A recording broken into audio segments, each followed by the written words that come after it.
Well, afternoon, everyone, and welcome to our third episode in Driving Insights. And today is going to be focused on data-driven operational excellence. And I'm really delighted to have two guests with us today who we'll introduce shortly. But before we get into today's session, I just want to say a massive thank you for the continued support of this LinkedIn Live session. Both the personal comments and the engagement that we've had across the community has been great.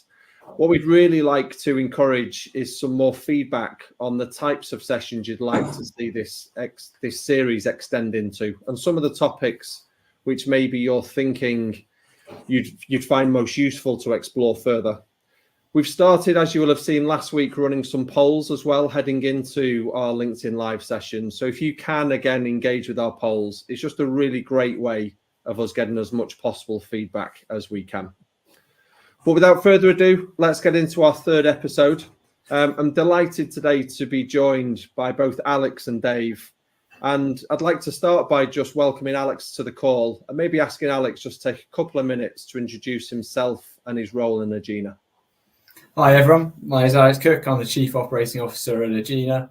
I'm responsible for all the operational teams across the business, ranging from our customer service agents in the field, our engineers, our technical teams, and some of our customer service advisors as well.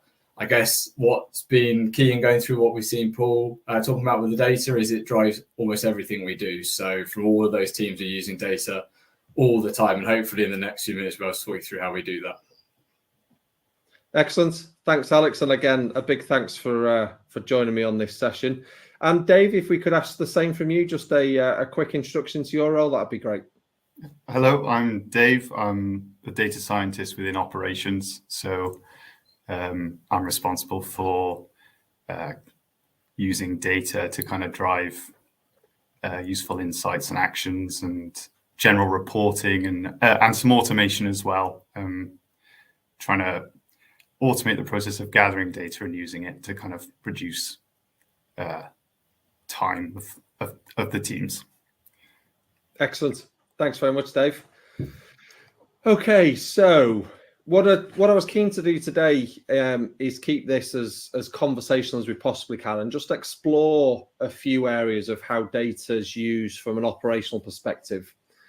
And I think just to start us in that conversation, I'd probably turn to yourself, Alex, to start with, actually, and just be good to understand when running a team and maybe managing a function for the first time, how do you go about identifying what to measure? What's your kind of starting place? Perfect. Thanks, Paul. Yeah, I guess, as you said before, one of the challenges we have just from the start is the sheer amount of data we have. So making sure we consolidate that and track the right things has always got to be at the forefront of our mind. The danger is you can get lost in it all and track absolutely nothing by tracking everything at the same time. So I tend to start by dividing it into two sections. One is the sort of daily view of what's been happening with our key workflows. Now that kind of preordains itself. We know what our main workflows are. We know what we want to track, and our job is to make sure they are sitting for us dashboards that are really easily consumable for team members and produce those actual insights. So they'll be tracking whether things went right or wrong the day before, whether the quality was right, in kind of that hindsight mode that you've mentioned before. But there's also an element of foresight that will come that as well. Are we going to be coming out of SLA? Are we going to be going beyond where we'd want to on that data as well? And I guess that's the easy part. That's the part that explains itself. What the challenge then is what are those really new data points we want to look at and the key KPIs we want to track? And that's something I consider multiple times throughout the year, but foremost at the start of the year. So I'll take the group objectives, the board and yourself have set, and some of the financial objectives that come with that, and then the people objectives as well. And I will sit down with the team and go, how do we make a set of key KPIs and the data we therefore need to track from beyond that? I'll ask them to come to that meeting with what do we do the prior year, what worked, what didn't, what can we learn from that, and what are any new areas that they want to track as well. And through that, we'll go, well, is that matching up to the objectives we've got as a business? And also a key point for us, which we'll come to later, let the data talk for itself. There'll be things that we think we need to track that actually over the course of many months we've realised aren't a concern, and actually the data is telling us something totally different. once we've got the data we want to track, the KPIs we want to manage, we will tend to track that monthly and reflect on it quarterly to go, is this working? And we'll ask Dave, which is always an interesting part of this, before we commence on tracking it, will it work? Can we track it? Is there anything else you can add to it? So it's probably worth you talking, Dave, about how you could you actually enhance those requests and what more you can do with those data requests that come from the team. Yeah. Well, when we're getting when we're enriching data, getting it from more sources than we've already got from external sources, usually it's kind of a fiddly task to begin with, because oftentimes, we've got these dashboards and data that we're already working with, and then we're getting some new information that might be in a different format. So it's really important to make sure that, are there different ways of typing out a VRN, for example? Is there a space in the middle, and making sure it's all kind of cohesive so that it all makes sense, and also you got to deal with kind of missing data. So it's really important to make sure that when you're adding something, it's all in the same format as what you've got. And then from that, it's all, when you bring it all together into one place, you go back, you see how are we presenting the data as is, and you try and fit in this new data into the same story so that it all makes sense. So there's not some kind of complete change to what you're already showing, and it all makes sense. So you don't come to a meeting and everything looks just totally strange. I've got a small story on this, actually, with the importance of adding new data sources. And that's when we made a predictive model that with the data that we had was just not working at all. And I tried my best with what we had. And then we were speaking to a data scientist of another company that we were working with, and they suggested, oh yeah, no, we've done these before. We use this just one bit of data that you can get publicly, and it totally changed the whole model around. So it's really important to keep looking for those extra sources and try and add them in. And Dave and Alex, is that kind of trial and error a core part of the process in terms of building what you think is the best measurement, reviewing that, and then looking at how you can change that? Because I guess from what you've said there, Dave, just learning from, really struggling to kind of measure something you set out to, but then talking to others really helped you on that journey. So is that trial and error piece something you'd encourage people to kind of embrace? I think what I learned from that experience is to, like you say, ask the people who have knowledge, because they'll tend to point you in the right direction. And obviously, barring that, you have to just trial and error and do your best to find what works. So, but if you've got someone who knows what they're talking about, or even has a good guess, if they're good at guessing, maybe speak to them first.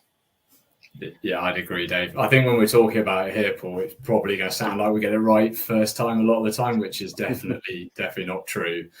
And I guess to really get the right insights out of this, and both from are we tracking the right thing, and visually, is it helpful? We probably go through quite a few iterations, and that comes with bringing in the right people and the right team members in, as Dave said. I guess the only other thing I'd say is, with anything like this, you kind of want to fail fast. You don't want to be spending 6 months cultivating the perfect insight. You should, and that will come through having the right people involved in it, know early on whether it's just not working at all, and then you should try a different way of getting to that data. Alex, and you talked about connecting your measurements and your service levels back to our kind of group objectives. Can you just maybe talk a little bit more about why that's important and how you go about doing that? I guess to make it relevant for everyone in the process. Yeah, I think that's really important. So obviously we communicate our group objectives to the entire business, so everyone's aware of it. I think if we were starting to track a lot of KPIs or data that had no relation to that at all, we get questions from the team, quite rightly, saying, "What's this for? Why are you tracking us in this way? What's actually happening?" And I feel that there's a real disconnect in the business. So that's really important that we're able to get back to that.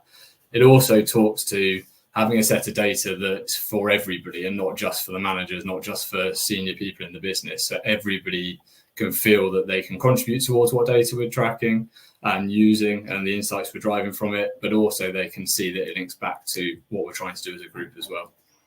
Yeah, excellent, perfect. And Dave, just one area, just be good to maybe for us to expand on. You talked about enriching data. Could we just expand a little bit more about what we mean by that, and maybe some examples of how we've enriched data within 𝘍𝑗℔𝘓𝑛𝑎? Yeah. So I think in general, enriching data is adding kind of a new source or a new variable to the data that you've already got. For example, we may look to the DVLA to get maybe the color of a vehicle, which may seem like it's not very useful, and that's often the case, that extra data isn't useful. But in general, it means to kind of bring in new sources of data and to kind of bolster up what you've already got, and not necessarily a totally new bit of information, but maybe you're just filling gaps of data that, or correcting incorrect data. So there's lots of different kind of ways of using it. Yeah. Okay. Perfect. Excellent. Be great to. You also mentioned, Dave, about predictive modeling. It'd be great to maybe come back to that shortly, because I guess that's a whole. Well, there's possibly a whole episode on predictive modeling on its own, but it'd be great to touch on what we mean by predictive modeling. So I'll bring us back to that shortly, if that's okay, Dave. Okay. One of the areas we talked about in our first episode was this evolution that we've seen and the move from kind of data to more actionable insights. And it'd be great, Alex, to understand how that's really developed from an operational perspective, and how, I guess, over your time leading organizations and operational teams, you've seen that shift over time. And I guess particularly keen to explore, what does actionable insights mean in your world? Yeah, thanks, Paul. So I think it's fair to say, both in previous roles and when I first landed at 𝘍𝑗℔𝘓𝑛𝑎, there were often times when managers were just getting raw data from the systems, trying to interpret it themselves, trying to piece together what it meant and creating a story from it.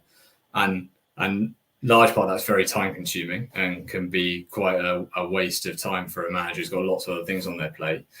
But also it's challenging to get the right insights out of that. So over the course of 𝘍𝑗℔𝘓𝑛𝑎, we've developed those daily dashboards that I mentioned earlier that creates the actual insights. And for me, that is, they can look at that data in the morning and it tells them what their priorities are that day, tells them where things are going awry, tells them when they need to interject in something or change a bit of a process, something that's really easy. So historically, that might have taken them days, weeks to find out they had a problem with X or they're off target, and now it's happening immediately. I guess that's something we've built over the last 2 or 3 years that works really well. It's a really important part of what we do. But since getting Dave on board, and especially over the last 18 months, we're looking about trying to create a bit of foresight. Can we start projecting what's going to happen or come down the line at us? What sites are going to go off? What sites do we need to attend with our customer service reps? All those kind of things are really important to what we do. That comes with challenges. That's much harder to do, much harder to represent as well. I think some examples of work we've done on this already is try to predict how many appeals and complaints are going to come through based on historic performance. As I said, based on root cause analysis and locations of sites, weather systems, whatever might be happening, what sites might go down, and make sure we've got engineers in the right location. And I guess this year we've got a real challenge for Dave, which is often you will look when you're forecasting or trying to queue up work to the right members of the team, you'll look at keywords. So has a customer said X or Y? Let's put it in this queue. Guess we want Dave to take that one step further, which is to say, well, what's the intention behind what they're saying? So if they say these words in this order, or they keep repeating the same word, or can we get evidence that's just been taken from elsewhere or as a copy of something else? Well, does that lead to us doing a different type of work with it? We're in the early stages of that, but I think that's quite exciting in terms of what we might be able to do to predict and have a bit more foresight to what we're doing.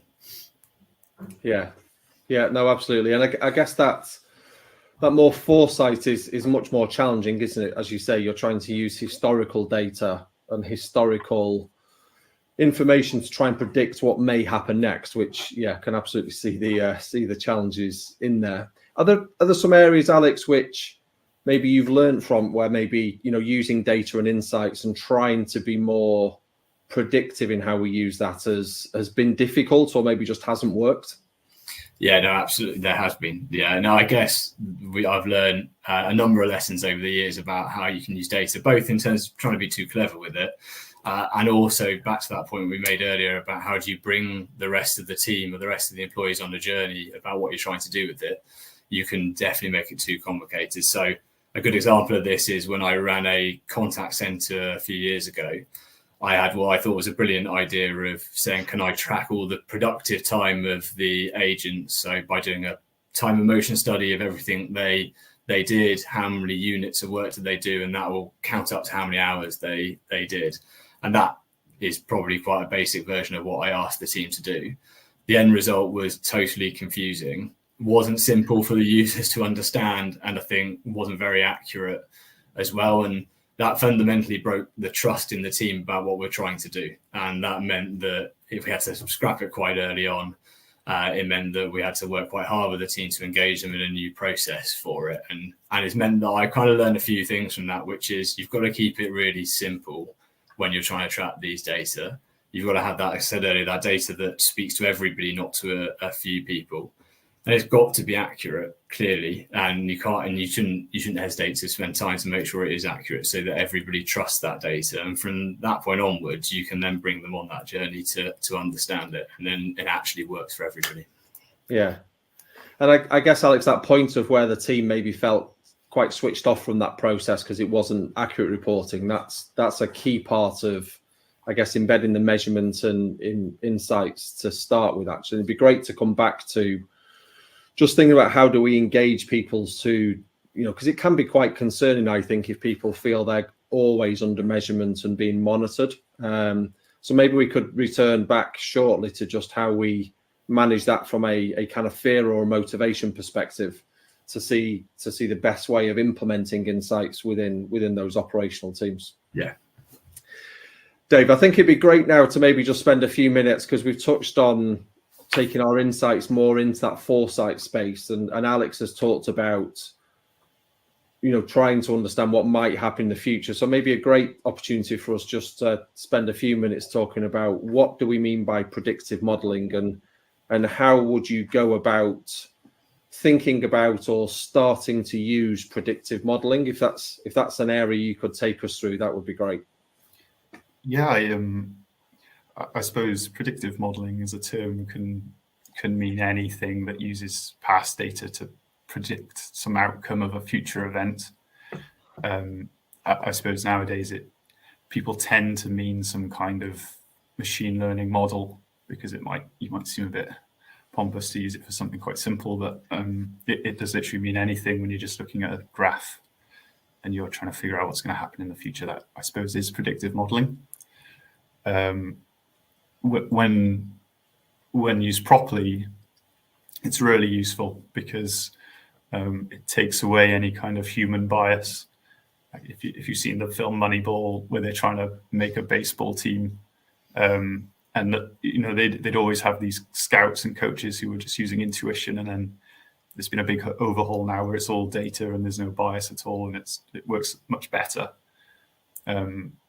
Also, what's nice is you can show how effective a model is working, which is really useful when you're trying to improve your predictive power, to be able to say, look, this is how well this model is working, and to say we can put a number on it, and we can know how confident we are in its results. And also, finally, I'd say that a good thing about predictive modeling is that it takes away any kind of ambiguity and any disputes that there may be about what we're predicting. So, like, two people may have different opinions on what should be happening, where it's quite nice to have some kind of final view of it, because that's what the data says. In terms of what I've learned from using predictive models at Agena, it's really important to get the data right to begin with, and to understand it. I mean, I made a very simple mistake in one of our earliest models, where I hadn't realized that we sometimes issue warnings that aren't expected to be paid. So we were trying to figure out, were they likely to be paid? And we were considering that they might be, when of course they can't. So really understanding the data and making sure it's correct is so important. And then, as Alex mentioned earlier, keeping it really simple as well. If you try and just chuck all the data that you've got at something and it's very complicated, it's really hard to understand for a human to see what's going on. Why is it saying what it's saying? And B, when there's you might look at two of the same thing and they look very similar. You'd expect to predict a similar outcome because of some small variable that you're using that's lost in a mix of hundreds. They have a totally different outcome. So I'd say keeping it simple and having correct data is really important when trying to predict future outcomes. Yeah, no, absolutely. Thanks very much, Dave.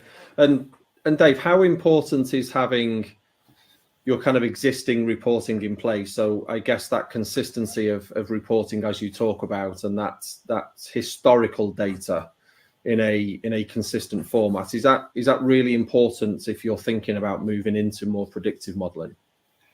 I think massively. I think what we're having kind of basic reports showing you an overview of your data has really helped me in particular. I mean, you guys know the data inside out and always seem to have.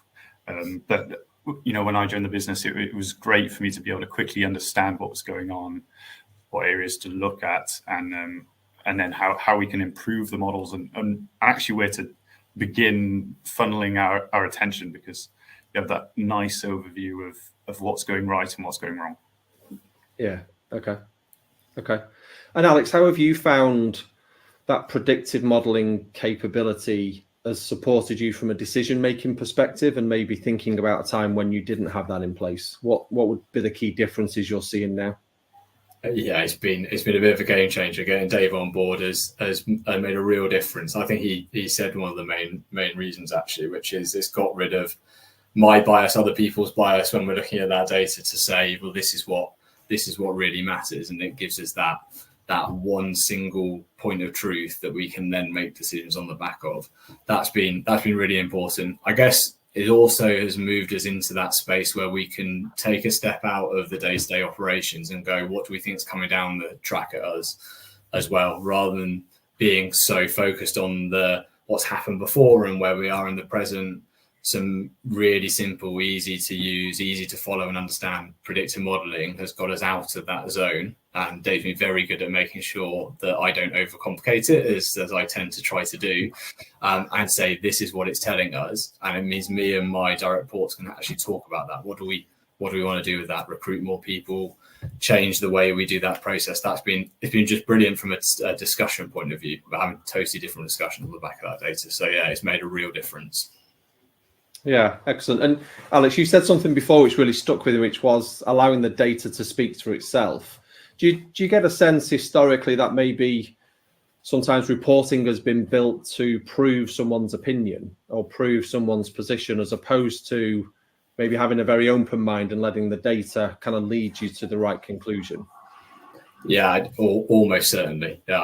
I think we've got some examples of where that's been the case. So, for example, when we're doing quality assurance of people's work, some managers will have a preordained view of who's good or bad in their team. So they'll say, I want to check 10% of their work, I want to check 5% of theirs, so I think they're a good worker. Dave's helped us build a model which takes all of that away, which goes based on historic performance of that individual and also other conditions outside of that. What's the location like, that region, and loads of other categories of data. It delivers up the percentage that's relevant to that individual. And that's been a really good example. That's driven much better quality in the teams as well, and has got rid of that human view of who's good and who's bad in their team. Yeah. And one of our next sessions is exploring how we can use data and insights as part of our ongoing people strategy. So I guess that's really important there, Alex, because I guess we can all have a perception of performance across our teams, but really allowing the data to identify that and to drive us down that right route, you're kind of saying has been really important. Yeah, So it'd be good to explore further in the future, actually. definitely. Okay, I guess one area which always interests me, and I know it's a topic we talk about a lot internally, is so if we understand now how we're performing, we've got our reporting in place, we've got our insights, and we've started to use some of those insights to build a predictive model. How do we go about understanding the effect of change, and how do we go about starting to implement change to see if that can drive benefits in our insights? And it'd be great, both Dave and Alex, actually, to talk us through how would you recommend someone starts to implement change within an operational world if they already have their insights in place? I'll go first, Dave, on that. So I think for me, you've got to baseline performance. That's really important. So before you start any project like this, you need to know, where do we stand at the moment? Then you need to be absolutely clear that there is something that needs to be changed there. So having somebody independent in that process like Dave is really helpful, again, to get rid of any of that bias. And then an ability before you start to know that you can track or understand whether something's worked or not. Some of the projects I've worked on that have we haven't got a sense of what's going on have been rooted in actually not being able to track performance one way or another. So for me, if you've got that baseline of where we were before, you've got that mechanism to say, has this change worked? From a data perspective, that tells you the story about whether what you've done has made a big difference. And I don't know if you would add to that, Dave, about how you go about baselining the data. Yeah, well, from past experiences, usually you can, there's always the question of what do you use for your baseline? How far back do you look? And especially in a company with, that's always changing, things like COVID just throws past data out the window. So choosing data that you really believe is representative of the current state is difficult but important. We've definitely fallen for that a few times, and I think usually it is a bit of trial and error. Sometimes you find that you try one method and it doesn't quite work. So yeah, just as you say, getting that baseline right is paramount. And then once you've done that work on getting the baseline right, in the after effects becomes much easier. Once you've made the change, you can use the same methodology that you used for getting the baseline to then prove the outcomes. So yeah, I would stress the importance of that as well. Dave, and people talk about making sure your sample or your data set is statistically valid. So what does that mean from a data science perspective? How do you help people better, understand what we mean by something being statistically valid? I suppose in general, there's you're trying to say,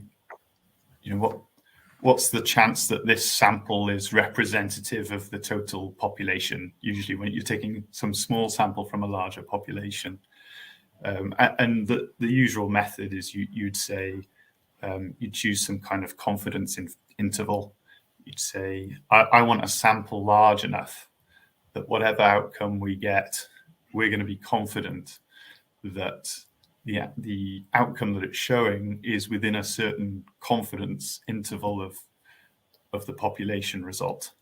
So okay. You might say, I want to be 95% sure that we are within 2% of our desired outcome. And usually, if you've kind of set it up correctly and you've got these numbers that you're happy with, you can then use them to kind of build a sample size to get the right size. And one thing I found at 𝑘𝘳𝘪𝑷𝘪𝑗 is that often when you're trying to choose a sample size, it actually tends to cost money or time to have a larger sample size. Maybe it's you're having to ask people to fill in these samples, or it's taking time from teams, or it's costing money. So there's always a kind of pushback on, usually the data scientist, me, is asking for a larger sample and other people are asking for smaller samples. So I think what's great is when you have these kind of I'll use the terms again, confidence intervals and confidence values, is you can say, well, we can have a smaller sample, but this is how confident we'll be. I think that's really useful when it comes to the discussion of, look, this is what we're going to get in the end if we use this kind of sample. So it's really useful to use. So the more representative the sample, the better quality your outcome is going to be. Yes. Okay, so we should maybe support your request more for bigger samples then. Is what you're saying. I think that's a lobbying effort. Yeah, it did feel a bit like that, didn't it? Yeah. Okay, so we've got our baseline now. We've got our representative sample. How would we now go about testing change against that baseline to look at its effect? How would we start on that change? I'll go. Once we've got some sample and we want to test the change, we would, whatever it may be, we would take we'd take what we're currently doing and update it in a way that's kind of depending on how risky the change is, I suppose. Because oftentimes we found that we're going to make some change, and if we were to change the whole operation totally, and it wasn't correct, as I say, this is all within some kind of confidence interval, some 5% chance that we're wrong, and that may be a disaster. So I think it's always worth thinking about what effect the change is going to have on the business before maybe going all in. And sometimes you can maybe change small things at a time, test to see that what we were predicting was working, or maybe it would be a case of changing just maybe a small cohort of the population to see that, yes, okay, we're seeing the desired effect, and then roll out the change in totality later on. Dave, so we've talked about making sure we have control groups and using those control groups within our testing and our kind of rollout phase, and those have been really important. But could you, because I wouldn't do it justice, could you just expand a little bit more on and explain what we'd mean by a control group when we're testing those changes? So I suppose similar to as I was mentioning earlier, you might have something like COVID. So the environment is just always changing, and so what may have been the case during testing might be a totally different case when we're looking after testing when we've made a change. So it's really important to have some kind of control group that is consistent throughout, something that you can always use as a baseline, so that when you're using it in testing, maybe when you're using it in collecting data or even after change, this should always be the same, and it just gives you that sense of consistency throughout, that you can always baseline all of your kind of targets off of. I think that, for me, presents one of the challenges when we're rolling out change, which is how big that control group should be. Because often Dave will want that control group to be quite large.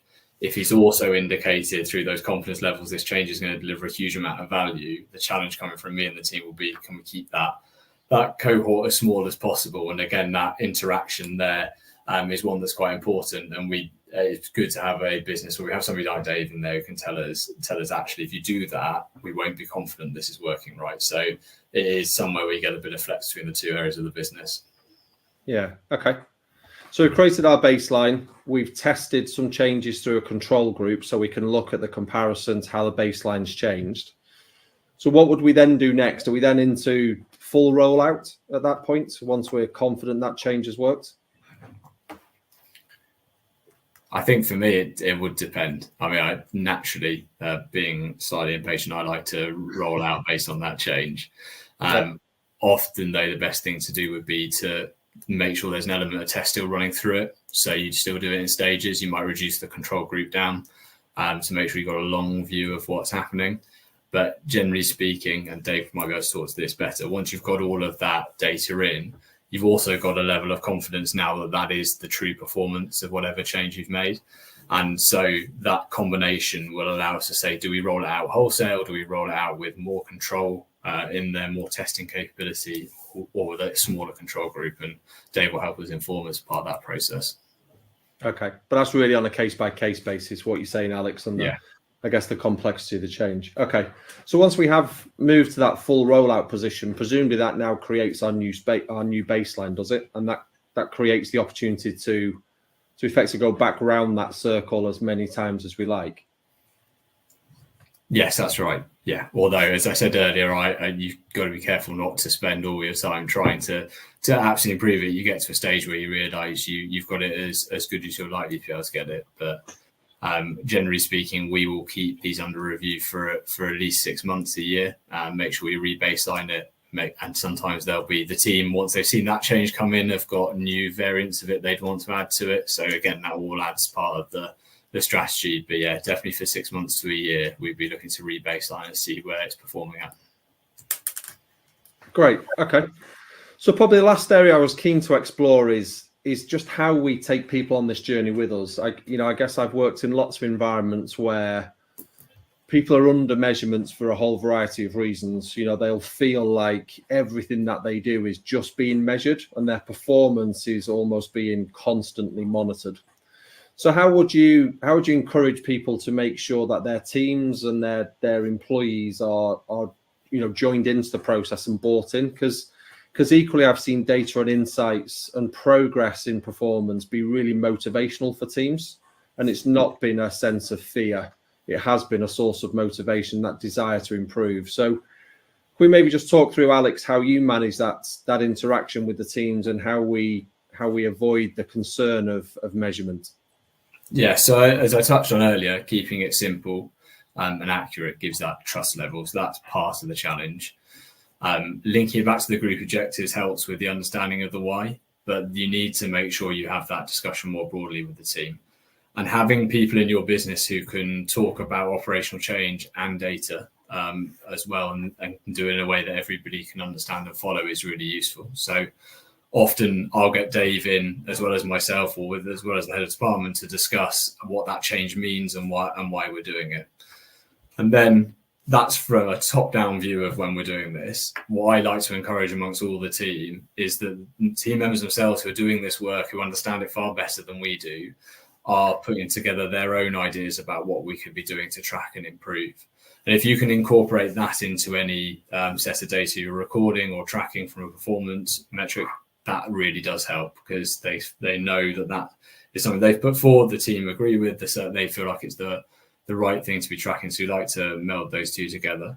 And I guess it's the way that we talk about the team. More often than not, we're talking about where things have gone right, where somebody's done really well.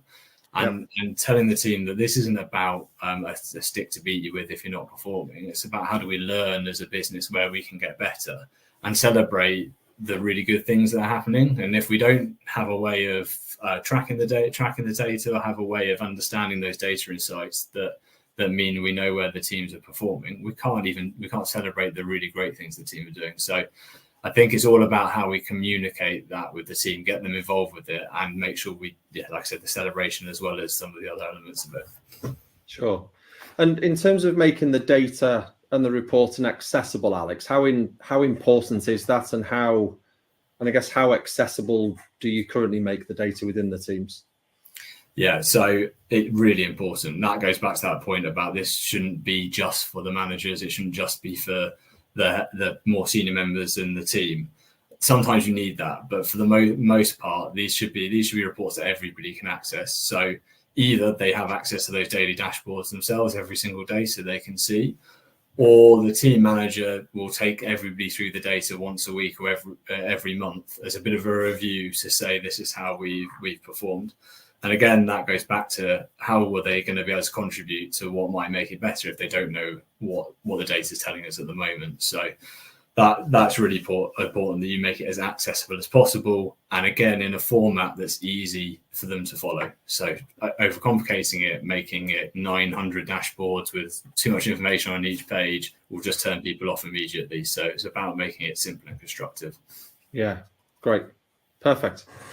Excellent. Well, that's been, for me, that's been really interesting. It's been really great to kind of explore just how we've been using data operationally, and I guess some of those things to be mindful of in an operational context.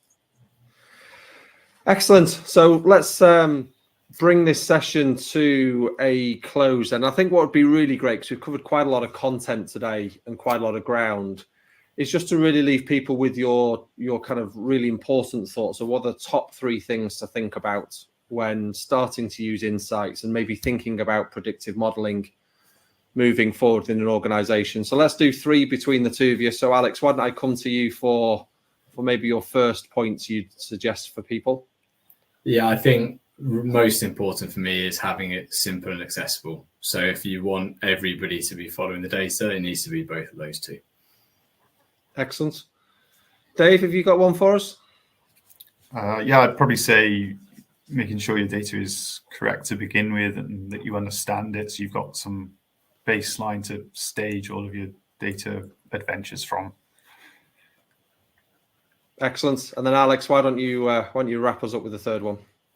Yeah, so I think the one I've learned more recently, and since having Dave here, is having somebody in the business who can talk data in a way that the operation can understand, and likewise an operation that's data literate as well, so they can have that conversation back. That's a really important part of how you can get the 2 parts of the business to work. Excellent. Well, yeah, I definitely support all 3 of those.